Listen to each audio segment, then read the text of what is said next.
Hello. Following is a conversation with Jonny Thomson. He's a best-selling author known for his book Mini Philosophy.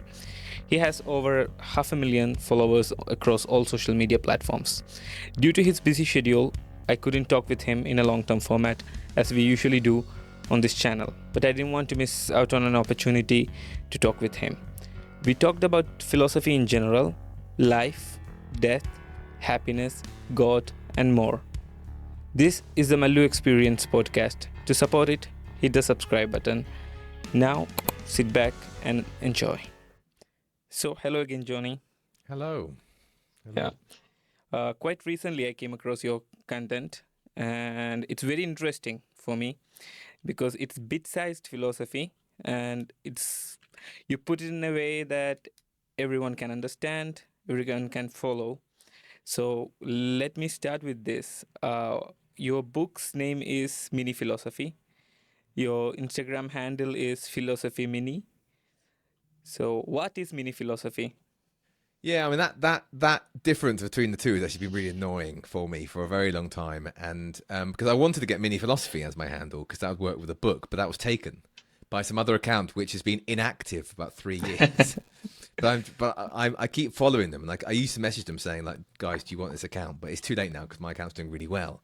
So I keep debating whether I want to change what I'm doing on social media to being called Philosophy Minis, because people get confused because the book's called Mini Philosophy and the handle's called Philosophy Minis. But well, I mean, no point getting hung up about it. But what am I doing? Yeah. So what am I trying to do with it? So the whole reason I set up in the first place was that well, two reasons really. One is kind of like a practical, one is more of an ideological or philosophical reason for it. One is practical, was that when I used to be a teacher, I collected the whole body of kind of like resources to use for my kids. You know, I was teaching kids who are 16 to 18 years old. I got these really good kind of materials that I wanted to share. So I kind of thought, why not just put them out there, see how they go down. And the second reason was philosophical. I just really wanted to try to bring kind of like philosophical conversations back to our everyday life. Like having kind of like boring kind of like small talk, you know, it's fine. It serves a very important purpose for society and for our relationships. But I just wanted that, you know, bringing back these kind of conversations that I used to have at university and I was having at school. I wanted to bring them back to everybody and have them with the people. And so that's the other reason I set it up. And luckily, I don't know why it happened. It's just done really well. It's done very well. It's you know, I'm sitting about 600,000 followers now across Facebook, TikTok, and Instagram. And the book did really well. It sold in 22 countries. And luckily, so maybe there's this appetite for philosophical nuggets or philosophical. Yeah, good content. Yeah, thank you. Good content. Yeah, and I mean, so I only actually started doing the videos in February this year, and so my account was around 33,000 followers in February this year, and then since doing the videos, I've now got up to about 330,000 followers. Oh, so wow. you know, it's like, you know, times 10 in that time, and I wonder why that is. And, you know, I do sometimes wonder if I went back in time, why did I not start the videos earlier? But I think, you know, I ended up being a full-time writer. So I kind of quit being a teacher. And so I wonder if maybe I had the headspace to do it or the inclination or the motivation to do these videos then. And also, I like kind of fiddling around with all these software I have. I use like the Adobe system. It's in front of me here. I use Premiere Pro and After Effects and kind of Audition to kind of and Photoshop to blend them all together. And I love that. I really love that. I wonder if in a different life, I miss my calling as being a kind of social media person or a designer possibly. But so, I mean, it's fun for me. And I don't know who said it. It's quite a famous quotation, isn't it? Like, if you find a job which you enjoy, you never have to work a day in your life. Yeah. And I'm definitely going through a phase of that at the moment where I feel like I'm very lucky. Yeah, it's a fact. I think it's a fact. I think everyone has to work towards it so they can find what they love and it doesn't feel like work anymore. Exactly, yeah. Ikigai, isn't it? Which is like the Japanese concept of Yeah. like what you love, what you're good at, and what you get paid for. And, you know, Apparently that make them live up to 100 or even over 100. yeah, exactly. So I'm very much in that space. And, you know, it won't be forever probably because, you know, everything kind of changes and life changes and I will change and the job will change. But at the moment, I'm enjoying things. So yeah, it's going well. Okay, so what got you into philosophy? Okay, sorry, you were saying, yeah, so the reason why I got into philosophy was the reason I got into teaching really is because I had a really inspirational teacher. Hmm. who I mean, he's called Reverend Pete. He was a reverend in the church, and he really understood me, what made me work. But also, he made philosophy very relatable. He kind of like showed me like how it could apply to our daily life. Like he did a thing that all good teachers do, is that every lesson was, you know, tied into our everyday existence. So he made Kant accessible to, being a teenager. He talked about kind of Aristotle and what it like to be, doing homework and things, whatever. And so that kind of like took me into university. It was always percolating in the background because my parents are psychologists. So that kind of like, and psychology and Yeah. philosophy, they walk very closely anyway.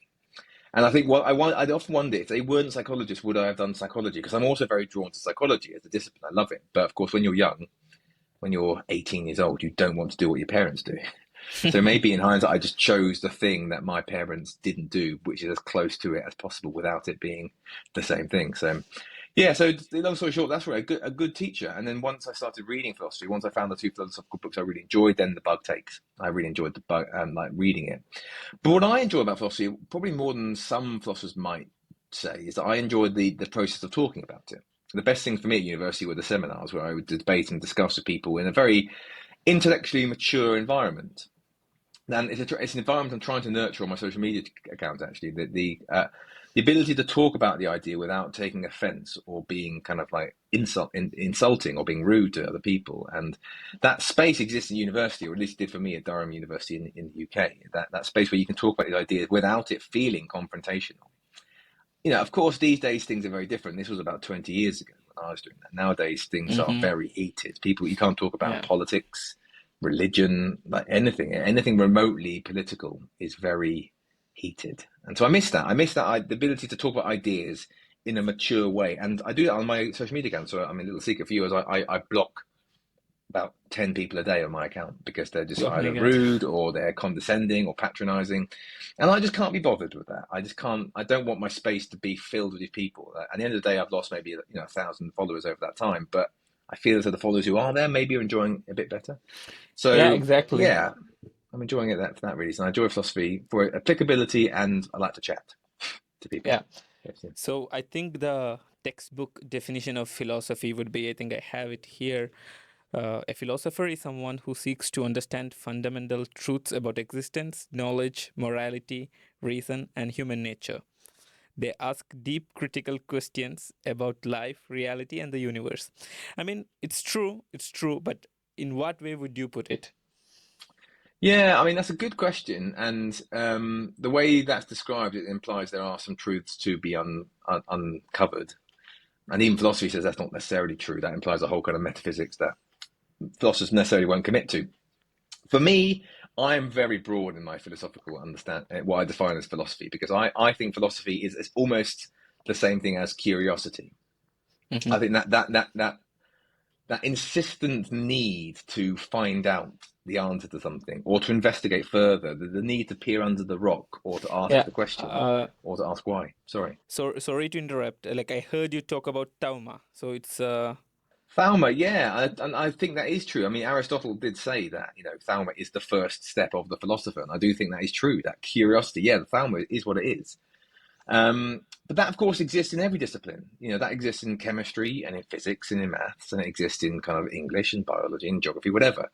Um, but then, of course, there is a philosophy of those as well. I think there is a philosophy of biology, philosophy of chemistry, and things like that. So, I would say curiosity, that need to know, is the first thing of philosophy. But of course, philosophy as a discipline is a bit broad, is a bit more narrow than that. It involves a certain set of practices, often involving logical steps and a set of reasoning. And now this is where it becomes a little bit controversial and complicated, because if you define philosophy as that, reasoning, philosophical premises to philosophical conclusions, then it disallows a lot of stuff which I would want to consider to be philosophy. For example, one of my favorite philosophical books is the Tao Te Ching by Lao Tzu, a mhm. Chinese mystical text. And I also love stuff like by Michel Montaigne. I love like Jean-Paul Sartre and Martin Heidegger. And it's very hard to isolate them as being premises to conclusion. You can bolt them on to premises to conclusions, but it always doesn't, it kind of lose a bit of the nuance and lose a bit of the meaning. So yeah, I think your definition at the start is probably quite good. So a curiosity, which then feeds into a kind of like a unraveling and unpacking the deeper questions of life, I think is there. But you know, itself, the question "what is philosophy" is itself a philosophical question. When I used to teach it, we did a whole paper about it, about kind of like what is philosophy and what does it mean, and ask two different philosophers, and I think they'll give you two different answers. So any philosophers listening to this will be screaming at their kind of like their podcast listening. It might be a cliche question, but is there any philosophical questions that keep you at night? Keep me up at night. I mean, not so much at the moment. I've got two young children, so I'm sleeping very well at night when I get to sleep. I'm just tired all of the time. I mean, that question. I mean, death is never far from my mind. I often think Hmm. about death. I don't mean that in a morbid way. I just mean it. I just think about what is my life going to be like on my deathbed moment, and that's a lesson I very much I agree with from the Stoics and from again Michel Montaigne. It's the memento mori. It's a cliche in itself, but holding death close, it kind of like occasionally makes you reappraise life. And so anything that keeps you up at night will be those moments where I do try to reflect on myself on my deathbed, looking back at my life now, and I'm thinking, am I doing things right? Am I doing things the way I want my life to be lived? And that does keep me up at night a little bit. But I mean, the big questions like ethics and God and things, I think I've kind of resolved those in my head enough not to worry about them. Hmm. But I do worry about whether I'm being a good person. I do worry whether I'm being a good dad. And that's the most recent one. It's like I very much invested a lot of my identity in my children. And Simone de Beauvoir will be very unhappy with me saying that because she thinks you shouldn't invest any of your identity in somebody. But I have invested my identity in my parenthood. So I want to be a good dad, and that does keep me up a lot at night. Like, I want my kids to remember me as being a good dad. So that, but yeah, I mean, long story short, not really because I'm just so tired all of the Okay. time at the moment. Okay, what you said about death, I find it quite interesting because I share the similar feelings. I was scared of death. I think it's a normal thing to have fear of death until last year, maybe, some stressful events took place in my life. And there was a moment I thought, okay, I'm not fear of death anymore. It's okay. What I would be more scared of is old age. Yeah, that's interesting. Yeah, and all of the hardships which come with old age, don't they? Like diseases and not being able to hear properly or see properly or move quickly. But then, from what I understand, I mean, and also from my own experience so far, is that this life kind of keeps pace with where you are. Like your friends will also be old, and the Hmm. environment you surround yourself will be old friendly. Of course, there comes a stage in right end of life moments, which are, in the West in particular, we've definitely got it wrong. This idea of throwing old people in old folks' homes and like they stay, 12 hours a day in their rooms, one room, seeing one person if they're lucky. That's desperately wrong. And I hope I'm not like that. I definitely am scared of that. But old age in itself, I mean, so far, I'm only, late 30s. I'm not that old, but so far, I'm quite enjoying the fact all of my friends are getting older, and I'm quite enjoying that my interests are getting older as well, and everything that we talk about and everything we do. For example, I saw my university friends for the first time in a while a couple of weekends ago. We went on a night out and drinking in Birmingham, and I think we went to bed by about 11 o'clock. It was a great time. We had fun, but I think everyone was saying at one point, that we all got young children, and we're all at the same stage. And I think we made an agreement at about 11ish, where we said, "Look, guys, you've only got one weekend off, basically, from looking after kids. Shall we get a good night's sleep?" And that felt nice. It felt nice to be like mutually old with everybody. And also there is quite a lot of literature that when you're older, in your old age, that their well-being and their happiness level seem to be higher than when they were in their middle ages.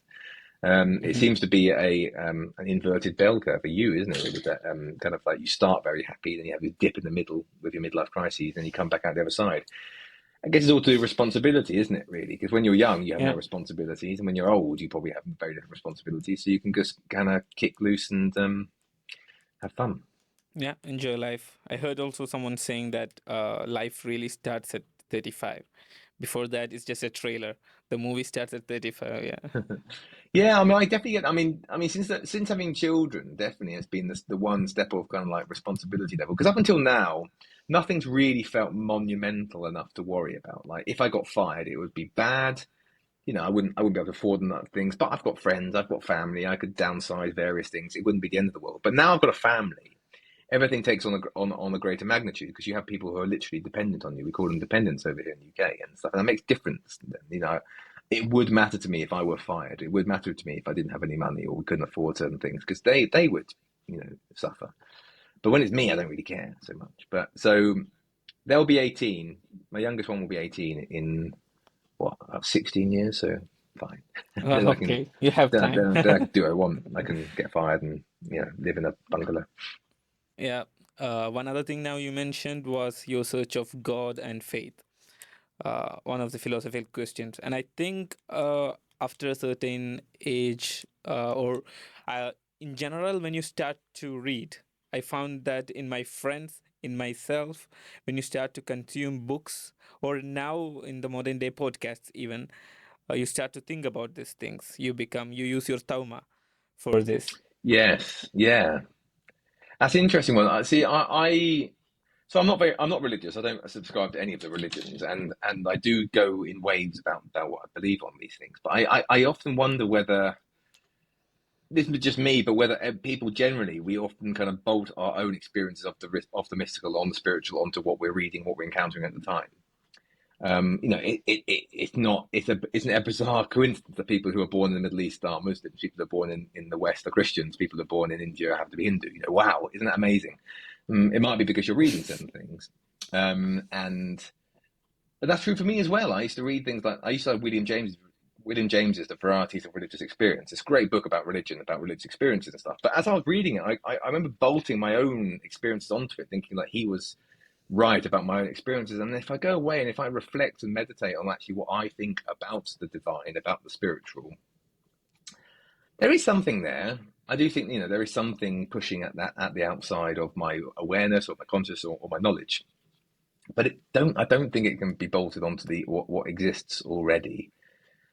Which is why I'm very drawn to Taoism. I mentioned earlier that book of Taoism, and because that's literally the foundation of their religion. You know, that there is this thing which is beyond what we know, and we can talk about it in poetry and metaphor and stuff, but we can't really get much closer to it than that. And they kind of just say, deal with it, deal with that. That's what it is like. Um, so that's where I'm at with that kind of stuff. But the other Yeah. thing is, you know, it's such an angry debate, isn't it? You can't really talk about it with certain people without it becoming so angry very quickly. Oh You know, no, when I it's a taboo topic, especially where I come from. You can't yeah, openly and talk about it. yeah, I mean, I've definitely mellowed. When I was at school, when I was 18-year-old, 19-year-old, I was very swayed by the whole New Atheism movement. Daniel Dennett and Richard Dawkins and Sam Harris and stuff. I was Yeah. loving it, you know, because they were angry and they were cool intellectuals. And now I've mellowed a little bit. And to be fair, I think they've mellowed a little bit as well. Like Sam Harris, particularly, he's different from what he was Yeah, in exactly. I wanted to follow up with that point. It's true, like I also I like to listen to Sam Harris, but recently over time I think this modern movement of atheism became a religion in itself. Yeah. Yeah, well, the way it was so like, I mean, definitely it was like angrily defended, wasn't it? There was like, it was so, they had like crusaders basically trying to like, you know, kind of religious people or say atheize people. But yeah, I mean, the question whether atheism is a religion in itself is a debatable topic. Um, yeah, it depends about how you define atheism. In fact, I wrote a whole article on Big Think for it. So I don't know how much, whether you want to go down that rabbit Yeah, hole. since we are talking about this, I would like to ask you, I haven't read much of Nietzsche or Freud, but I know both of them are very critical of religion. Yeah, they are. I mean, to be fair, Nietzsche's critical of everything. I mean, anything the reason why he's critical so much of Judeo-Christian traditions and Christianity and Judaism is that that's obviously what he's familiar with, and that's what he encounters on a daily basis, and that's what he sees around him. I know that he was a lot more kind of taken with more Eastern religions because, as was Schopenhauer. Schopenhauer was the guy who came before Nietzsche, and he kind of like paved the way. He was the John the Baptist to Nietzsche's Jesus. Hmm. And yeah, they were very much taking they saw it as a little bit better. But yeah, it's all to do with, you know, they thought that the virtues of the ancient world, ancient Greece and ancient Rome were the good ones, and that the Christian virtues were not the good ones, and so they blamed the Christian virtues for everything that destroys society. Some truth to that possibly, and you know, the modern Stoic movement is probably kind of like a return to that philosophy. But if I'm honest, I think I would rather sit down with a group of Christians than I would sit down with a group of Napoleons and the group of ancient Romans. I think I'd just get on better in that room. I think it'd just be nicer experience for Hmm. me. But then depends what we're looking at here, But Rome wasn't built by being nice to each other, was it? Rome was built by conquering people. Yeah, exactly. Um, Supposed to be a republic. yeah, exactly. And I mean, now we're getting into like politics. I don't want to put myself on the line here. The whole idea of it's weird because people talk about Rome and Greece and these ancient empires in a very different way to how we talk about the modern empires, like the British Empire and the American Empire, as so far as it exists, is a kind of like an economic kind of empire, really. Because people lionize and glorify the Romans and the Greeks as being this, Yeah. bringing civilization to the barbarians. That was a controversial idea then. It's a controversial idea now. It's debatable. Um, and yet, obviously the Romans and the Greeks embodied something that in the Western Enlightenment tradition obviously liked a lot. So they like to see that as being the dominant force. Sorry, I'm rambling at you. Tell me to stop No, and no, no, change no. questions. I like it. I am a rambler Good, myself. good. Yeah. Neutral. So, I happened to watch Gladiator, the second part, Oh, have recently. you? Yeah. Okay. I didn't like it. No, Well, I've heard it it's couldn't basically live the up same to movie. Yeah, exactly, and couldn't live up to what Russell Crowe did. One yeah, thing I hard. noticed and one thing I liked is Gladiator 2 showcased more of bad side of Rome, like how Mm. there was poverty, how the streets smelled of people's decrements and whatever. Yeah. Yeah. So when you were mentioning Rome, that's what I thought about too, Yeah, because I mean, yeah, I mean, no, I mean, no, I mean, it's better nowadays. But stories aren't written necessarily from the position of someone who was in poverty in the Roman Empire, let alone Rome. All of the books and all of the philosophy and the histories we have written are written by rich people in Rome because they were the ones who could write and could afford books and could afford libraries to keep them in. We have a great kind of like absence of data of any kind of like marginalized societies throughout almost any history up until almost the 20th century, really. If you were poor, if you were a woman, if you were a minority, if you were LGBT, whatever, we have almost no data whatsoever to talk about. And yeah, it would have been miserable for the vast population of the Romans. But what we get is the jubilant kind of like machismo kind of movement of Julius Caesar conquering the barbarian yeah, French. Colosseum, the Yeah, exactly. gladiators. Yeah, yeah. Yeah. Mm. Uh, this takes me to the next point. I wanted to ask you about what is modern philosophy? Because we tend to look at philosophy as something ancient, some divine ancient thing. Like, every philosophers we talk about and, the classics, of course, are look at like, I don't know how to put it into words, like something old, and we embrace it now. So, what would philosophy look like in 50 years? Like, Yeah, it's a good question, and I've debated with myself quite a few times. Again, I've written an article about it. I kind of like wonder if there are two philosophies going on at the moment. One is one I think with a small p, which is the philosophy we all do that we can do and that I do on my page, and one is the big P that you do at universities. And the one you do at universities, I think, is at a danger of becoming quite niche, marginalized, and of limited practical value. And there's nothing wrong with that. I think you can study things for no practical value, English literature, for example, or even languages. Really, you can study things without any practical value. But philosophy of a small p, I think it's been inherited by the self-help industry, which of course is huge. Philosophers before like the 19th century time or in 20th century were doing self-help, really. Like if you talk about Aristotle and the Stoics, talk about the Epicureans, they were talking about happiness. Immanuel mhm. Kant talks about happiness, talks about living a good life. John Stuart Mill, Jeremy Bentham, they were, doing politics as much as they were doing anything else. And it was very much a human relatable in the polis, what the Greeks called the polis, in the political arena. Whereas, debating the nuances of metaphysics, debating how many substances there are, debating, what analytics of words, I enjoyed that. My dissertation was on words, on Wittgenstein, the philosophy of language. But it's not philosophy as it's probably been throughout time. So I think the self-help industry has inherited philosophy in that way. It's kind of like, saying that this is the way to live and this is the way to be happy and this is the way to be better. And all of those are philosophical questions. And, yeah, the self-help industry is probably the biggest non-fiction department in almost all libraries around the world. So I don't think philosophy is dying. I think it's being rebadged Yeah. and probably diluted down a little bit. Again, I wrote an article literally last week actually saying that I think if you want good self-help, go back to the sources. Don't bother with a lot of modern self-help. Go back to Aristotle's Nicomachean Ethics, or go back to Lao Tzu, Dao De Jing, whatever. Do you think people at his time embraced Aristotle? Yeah, I mean Aristotle was definitely very popular at the time. He was so popular, in fact, that 4 schools of philosophy emerged after him. He gave us this idea of eudaimonia as being the ultimate aim of life. This happiness, this supreme existential flourishing kind of happiness, which I think is right for him and for probably all humans living.